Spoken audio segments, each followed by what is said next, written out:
All right, today you will need page 96 out of your reading workbook because we are looking for exclamation points. We are going to be reading two sentences. One will be an exclamatory sentence, and we will need to circle the exclamation point. So if you have out page 96, we can do this together. All right, looking right at number one, I am going to read you these two sentences, and you see if you can find the exclamation point. The first sentence says, "Do you like bugs?" And then the second sentence says, "Look at that bug." Now, did you hear the difference in those two sentences? The first one has a question mark. Do you like bugs? And then the second one has what? You're right, an exclamation point. And listen to how different it sounds. Look at that bug. I say it with some excitement. I say it with some a lot of feeling, an intense feeling. So we're going to go ahead and we're going to circle up that exclamation point here.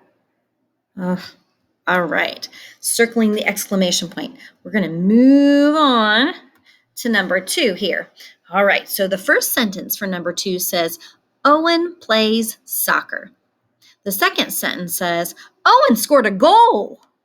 Did you hear the difference in those sentences? The first one ends with a period. It's telling you something. Owen plays soccer. The second one ends with an exclamation point. It's filled with excitement because Owen scored a goal. So we are going to go ahead and circle that exclamation point. Ugh, my circles are not as good as your circles, I bet. All right. So let's go ahead and look at number three. The first sentence says, penguins have feathers. And then the second sentence says, I love penguins. Do you hear the difference? The first one ends with a period. It's telling you something. Penguins have feathers. The second one shows a lot of excitement because someone really has a strong feeling about penguins because it says, I love penguins. And it ends with an exclamation point. So we are going to go ahead and circle that exclamation point. Well, maybe we are. You probably are. There we go. Get mine to work here. There. And we are going to take a look at number four.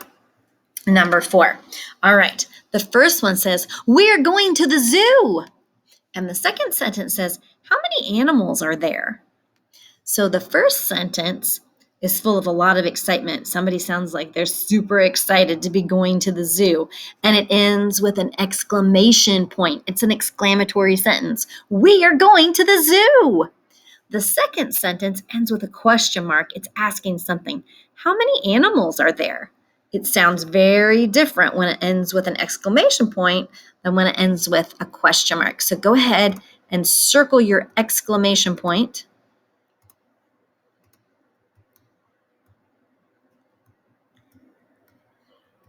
And we will move on to number five, the last two sentences on this page.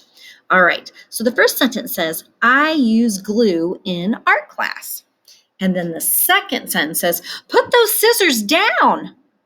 So the first sentence, I'm starting to make a circle already.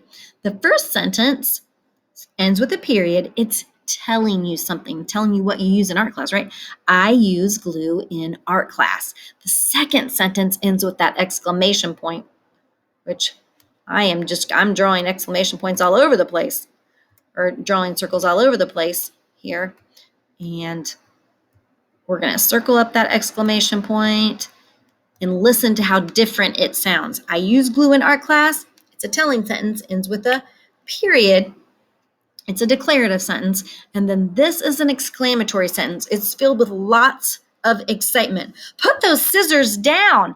Something that you need to tell someone fast with a little bit of urgency there. Maybe you're worried about them hurting themselves with the scissors, so you have to say it with that exclamation point. All right, good work today finding those exclamation points. You are getting to be a sentence expert.